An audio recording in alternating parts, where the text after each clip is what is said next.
ये अखंड भारत आप क्या कह रहे हैं? पाकिस्तान, बांग्लादेश, इन तमाम मुल्कों को आप वापस जोड़ लेंगे, ये क्या अखंड भारत की परिकल्पना क्या है? संघ की दृष्टि में राष्ट्र एक राजनीतिक सत्ता ही नहीं है, फिर जो एक पॉलिटिकल पावर से गवर्न होती है, एक सांस्कृतिक सत्ता है।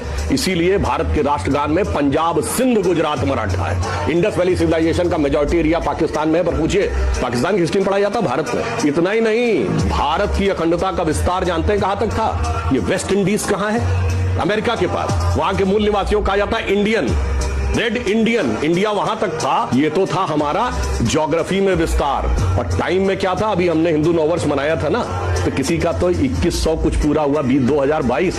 हमारा ब्रह्म संवत 1,97,40,29,124 1.97 बिलियन ईयर्स का स्पेस में अखंडता है। एक एक करके बात करते हैं। तो सबसे पहले क्रिस्टोफर कोलंबस ढूंढने गए थे भारत, क्योंकि भारत सोने की चिड़िया था। सभी भारत को ढूंढना चाह रहे थे। भारत बहुत ही ज़्यादा अमीर मुल्क था। पहले के ज़माने में जीपीएस तो था नहीं कि बस पट से जीपीएस में डाला और पहुंच गए। तो ढूंढने गए थे भारत, पहुंच गए अमेरिका। इसीलिए उन्होंने जैसे ही वहां पर नेटिव्स को देखा, उन्हें इंडियन बोल दिया गलती से। उसी वजह से जो वेस्ट इंडीज़ है, जो अमेरिका के पास है, उसे वेस्ट इंडीज़ बोला जाता है। वहाँ पर भारत का कोई प्रूफ नहीं है। अब अखंड भारत की जहाँ तक कल्पना है, हम उसको मानकर बहुत खुश हो जाते हैं, बट ये कल्चरल आइडियोलॉजिकल एस्पिरेशन है, इसका कोई सिग्निफिकेंस नहीं है। एक दिन अखंड भारत बनेगा। अखंड भारत बनेगा। अखंड भारत में कितने देश हैं? एक मिनट भाई, अखंड भारत में कितने देश हैं? अखंड भारत में कितने देश हैं? कितने आप बताइए? हमको नहीं पता, आप बता रहे हो ना, एक दिन अखंड भारत बनेगा। हाँ, अखंड भारत बनेगा। तो कितने देश मतलब मिलके बनेगा अखंड भारत? है अखंड भारत मतलब क्या है? विश्व में पंचम लड़ाएगा भारत का। विश्व में डंका बज रहा है, अभी तो बज रहा है, लेकिन अखंड भारत मतलब क्या, हम समझ नहीं पा रहे हैं। अखंड भारत मतलब क्या? 146 देश। 146 देश। भाई साहब तुम ना बोलो।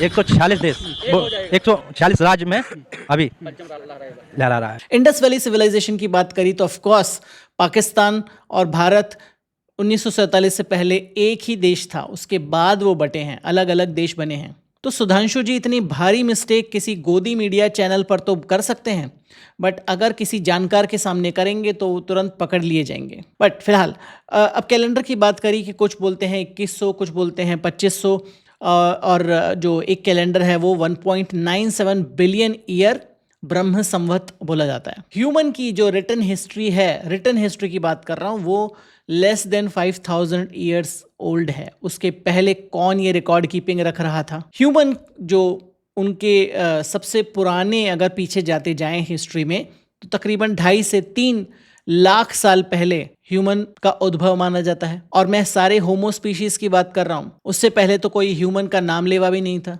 एप स्पीशीज थी यहाँ पर, कोई होमो स्पीशीज नहीं थी। उसके बाद होमो स्पीशीज बनी है, बंदर से नहीं। बहुत लोग इसमें भी गलती करते हैं। डार्विन ने कह दिया कि हम बंदर की संतान है। डार्विन ने क्यों कहा? एप लाइक एंसेस्टर से, जिनका एप का और ह्यूमन का या होमो स्पीशीज़ का कॉमन एंसेस्टर था, जिससे एप बने हैं और होमो स्पीशीज़ बनी है।